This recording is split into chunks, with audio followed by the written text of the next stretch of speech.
Hello guys, this is Narendra Kumar and today's class we will discuss statement and conclusion related to analytical reasoning. आपको पता है कि statement and conclusion से एक question पूछे जाएंगे क्योंकि एनालिटिकल रीजनिंग से टोटल 5 क्वेश्चंस पूछे जाते हैं और ये 5 क्वेश्चंस में एक क्वेश्चन स्टेटमेंट एंड कंक्लूजन से होता है, रिमेनिंग क्वेश्चन एजम्पशन से, इन्फ्रेंस से, कोर्स ऑफ एक्शन से होता है। तो समझने का प्रयास करते हैं व्हाट इज अ स्टेटमेंट। तो a statement is a group of words arranged to form a meaningful sentence. मतलब क्या है कि ये ग्रुप ऑफ वर्ड्स है, इस ढंग से इसको अरेंज किया गया है कि ये मीनिंगफुल सेंटेंस बन जाता है। और कंक्लूजन क्या है? तो a conclusion is an opinion और decision reached after rethinking about some facts made for someone. To derive a conclusion requires a systemic and logical approach. बहुत सिंपल भाषा में लिखा हुआ है, आप इसे हिंदी में ऐसे समझें कि कंक्लूजन क्या है। तो एक ओपिनियन है या डिसीजन है जिसे आप बहुत ही सावधानी से स्टेटमेंट को पढ़ते हैं तो आप निकालते हैं। और कंक्लूजन निकालने के लिए आपको क्या करना पड़ता है? तो सिस्टेमिक और लॉजिकल अप्रोच अपनाना पड़ता है। अब हम इसे जरा एक एग्जाम्पल से समझते हैं और एक स्टेटमेंट लेते हैं। स्टेटमेंट क्या कहता है कि in order to enforce discipline on transport operators, the state government has decided to impose a fine of rupees 10,000 for the first excess ton loaded in transport vehicle and rupees 15,000 for each subsequent ton. मतलब आप समझ रहे होंगे कि सरकार ने एक circular लाया है जिसमें यह है कि अगर कोई transport operator first excess ton load करेगा तो 10,000 का फाइन लगेगा और अगर ये फिर भी नेक्स्ट सब्सिक्वेंट टन फिर भी ओवरलोड कर दिया तो उस पर 15,000 का फाइन लगेगा।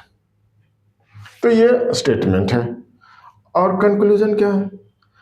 तो पहला कंक्लूजन है कि the state government has failed to understand the problem of a transport operator. और सेकंड कंक्लूजन क्या है? तो people will follow discipline when severe fine is imposed. जरा इसको समझने का प्रयास करते हैं कंक्लूजन को।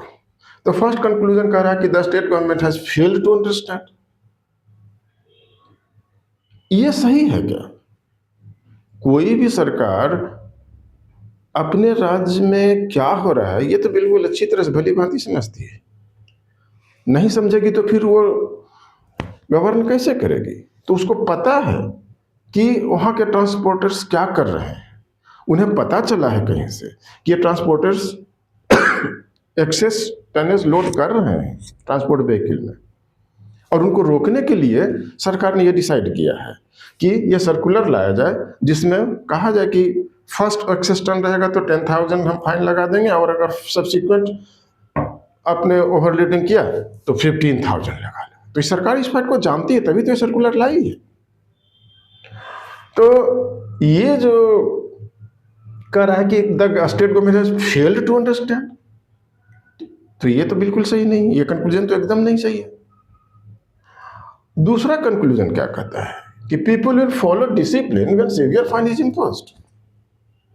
ये एकदम से प्रैक्टिकल बात है कि जब फाइन इम्पोज किया जाता है, पेनाल्टी लगाया जाता है, तो लोग डर से उस रूल को मानते हैं कि अगर वो नहीं मानेंगे तो फाइन लगेगा, एक्शन होगा। तो people will follow discipline when severe fine is imposed, ये एकदम सही है। तो ये कंक्लूजन आपका एकदम से वैलिड कंक्लूजन है। तो अगर ऐसे स्टेटमेंट और ऐसे कंक्लूजन्स दिए जाएंगे तो आप बहुत आराम से कंक्लूजन ड्रॉ कर सकते हैं। करना क्या है कि इस स्टेटमेंट को सीरियसली पढ़िए, उसके फैक्ट्स को सीरियसली पढ़िए और फिर देखिए कि जो कंक्लूजन दिया गया है वो इसी स्टेटमेंट के लाइट में है कि नहीं। अगर उसके लाइट में है तो वो कंक्लूजन सही होगा, वैलिड होगा। अगर उसके अगेंस्ट में है तो इनवैलिड होगा। तो कितना आसान है इसको सॉल्व करना। अब जरा सा हम देखते हैं कि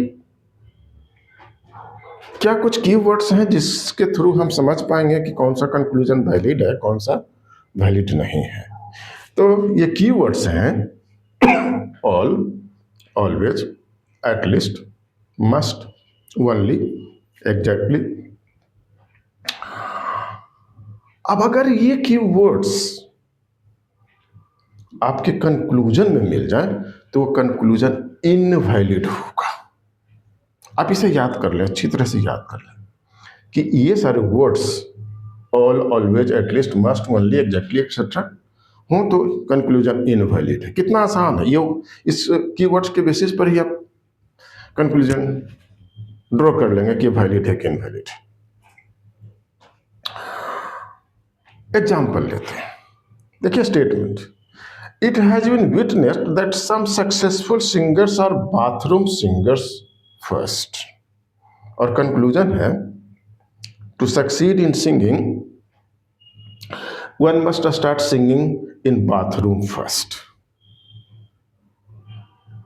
क्या ये कंक्लूजन वैलिड है? क्या सक्सेसफुल सिंगर होने के लिए बाथरूम सिंगर होना जरूरी है? क्या सभी बाथरूम सिंगर सक्सेसफुल सिंगर हो सकते हैं? एक्सपीरियंस क्या कहता है? तो एक्सपीरियंस ये कहता है कि सक्सेसफुल सिंगर होने के लिए बाथरूम सिंगर होना जरूरी नहीं है। सक्सेसफुल सिंगर अनेक हैं जो बाथरूम से स्टार्ट नहीं किया और वो सक्सेसफुल है। हो सकता है कि बाहर से कहीं से वो उन्होंने ट्रेनिंग लिया हो सकता है उनके गुरु कोई दूसरे हों। तो बाथरूम सिंगर हमेशा सक्सेसफुल होंगे या सक्सेसफुल होने के लिए बाथरूम सिंगर होना जरूरी है, ये तो वैलिड कंक्लूजन नहीं है।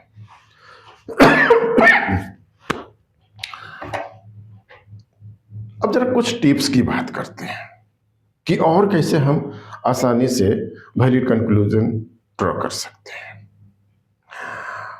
तो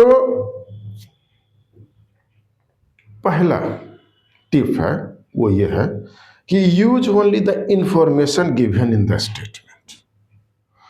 मतलब आप समझ रहे होंगे कि आपको जो स्टेटमेंट दिया गया है उसी दायरे तक सोचिए, उसी डायमेंशन तक सोचिए। अपना अलग से कोई एक्सपीरियंस या थाउट मत लगाइए। अगर ऐसा लगाएंगे तो आप जो इसका प्रोमाइस है स्टेटमेंट का, उससे आप बाहर निकल जाएंगे और फिर जो कंक्लूजन आप ड्रॉ करेंगे दैट माइट बी इनवैलिड। तो आप समझ गए होंगे कि आपको इंफॉर्मेशन जो दिया गया है स्टेटमेंट में वहां तक ही लिमिट रखना है, इससे ज्यादा बाहर नहीं निकलना है। दूसरा टिप्स है, don't deny the established facts. जो एस्टेब्लिश्ड फैक्ट्स है उसको आप डिनाई नहीं करें। तो ये दोनों जो टिप्स है अगर इसको आप दिमाग में रखेंगे तो आप कंक्लूजन आराम से ड्रॉ कर सकते हैं। अब जरा एक स्टेटमेंट लेते हैं और फिर उससे समझने का प्रयास करते हैं। तो स्टेटमेंट कहता है कि the constitutional amendment cleared by the parliament prohibits child labour in any organisation. और कंक्लूजन है the organisation now will abide by this constitutional amendment. और सेकेंड कंक्लूजन है child labour will now engage in acquiring education. जरा one by one conclusions को समझने का प्रयास करते हैं। तो पहला कंक्लूजन देखिए कि the organisation will now abide by this constitutional amendment. ये एकदम से वैलिड कंक्लूजन है क्योंकि हमारा देश डेमोक्रेटिक देश है और हमारे यहाँ जो पार्लियामेंट से रूल बनते हैं वो सभी ऑर्गेनाइजेशन के लिए एप्लीकेबल होते हैं, सभी को मानना पड़ता है, कोई भी ऑर्गेनाइजेशन डिनाई नहीं कर सकता है। तो आप समझ सकते हैं कि ये कंक्लूजन जो है सो वैलिड है। अब दूसरा है कि child labour will now engage in acquiring education. क्या ये बात कहीं पे स्टेटमेंट में लिखा गया है कि वो एजुकेशन की तरफ मुंह कर जाएंगे, बच्चे जो चाइल्ड लेबर हैं वो पढ़ना शुरू कर देंगे? ये तो हम एक्स्ट्रा थिंकिंग लगा दे रहे हैं। और जो हमने भी टिप्स कहा था उसमें कहा था कि use only the information given the statement. तो उस लाइट में आप देखेंगे तो आपका ये वैलिड कंक्लूजन नहीं होगा, ये तो गलत हो जाएगा। तो जो कंक्लूजन 2 है वो जो है सो इनकरेक्ट है। अब देखिए एक और एग्जांपल लेते हैं।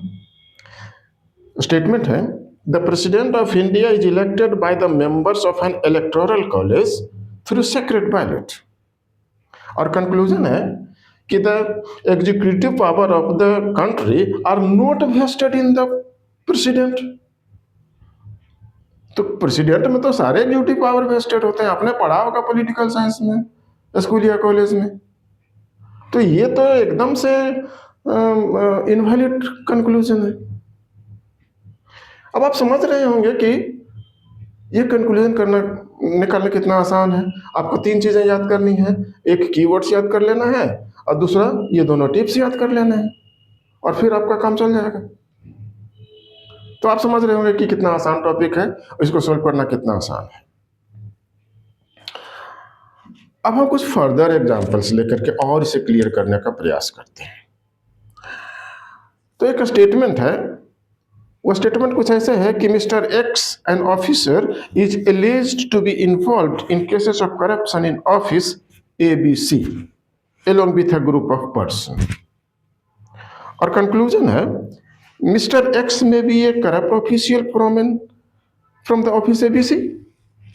और सेकेंड कंक्लूजन है mister X may not be involve in cases of corruption in office ABC। तो ये दोनों ही वैलिड है, या तो वो करप्ट हो सकता है या करप्ट नहीं हो सकता है। तो ये जो कंक्लूजन है ये आइदर होगा, आइदर स्टेटमेंट आइदर कंक्लूजन 1 और कंक्लूजन 2 इज वैलिड। आप समझ सकते हैं इसको। एक और एग्जांपल लेते हैं।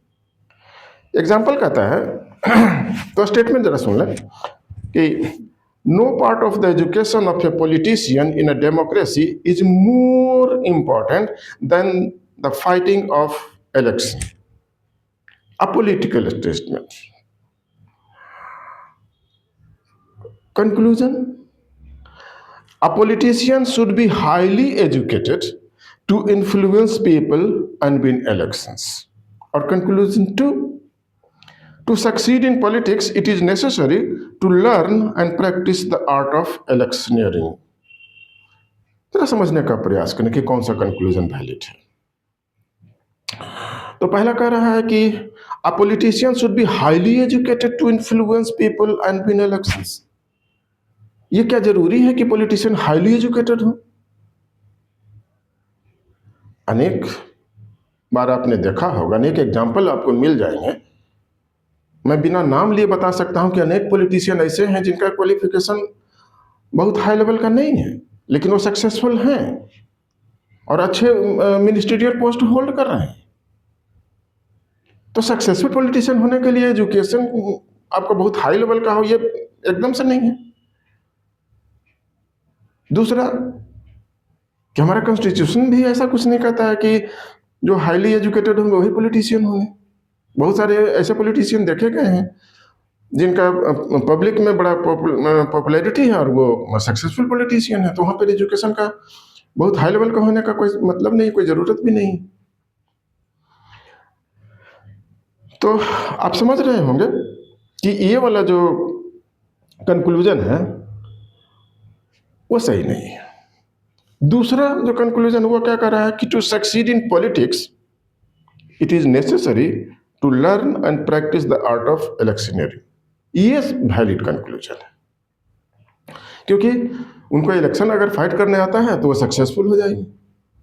तो ये वैलिड है। अब आप समझ सकते हैं कि कितना आसान है कंक्लूजन निकालना।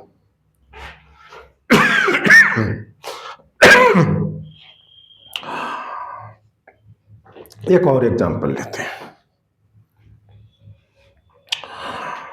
तो स्टेटमेंट है कि the union minister of human resource and development has launched Diksha portal to provide digital platform to teachers to make their lifestyle more digital. It will help teachers create training content, profile, in class resources, assessment, news and announcements and connect with teachers community। और फिर conclusion दिया गया है। वो conclusion 1 है the government is striving to improve the quality of education. The government wants to promote e learning concept and जो third conclusion है वो है people have craze for eco friendly platform, और ऑप्शन है 1 and 2 and none of this। अब जरा सा इसको समझने का प्रयास करते हैं कि कौन सा कंक्लूजन वैलिड होगा। तो पहला कंक्लूजन था the government is striving to improve the quality of education. ये बिल्कुल सही बात है, इंप्रूव करना चाहती है, इसीलिए तो ये लाई है दीक्षा प्लेटफॉर्म, तो ये वैलिड कंक्लूजन है। और सेकंड जो कंक्लूजन था वो क्या है कि the government wants to promote the e learning concept. ये भी सही है, ई लर्निंग प्रमोट करना चाहती है, इसीलिए वो डिजिटल प्लेटफॉर्म लाई है, तो ये दोनों सही है। People have craze for eco friendly platform, eco friendly का यहाँ पे कोई कॉन्सेप्ट नहीं है, क्योंकि इसमें ऐसी बातें कही नहीं गई, इसलिए इनवैलिड कंक्लूजन है। तो कंक्लूजन 1 और कंक्लूजन 2 दोनों ही जो है सो वैलिड है, इसलिए आपका ऑप्शन 4 होगा जो कहता है कि बोथ 1 and 2। अब आप समझ रहे होंगे कि कितना आसान है ये टॉपिक करना। तो आप इस पूरे जो क्लास का ये मेन पॉइंट्स है, इसको आप समझ लिए होंगे और बहुत आसान है। केवल आपको करना क्या है कि आपको कीवर्ड्स याद कर लेने हैं, ये दोनों टिप्स याद कर लेने हैं, और फिर आप आराम से निकाल सकते हैं कंक्लूजन। तो आज के सेशन में बस इतना ही, नेक्स्ट क्लास में फिर मिलते हैं, तब तक के लिए थैंक यू, गुड बाय।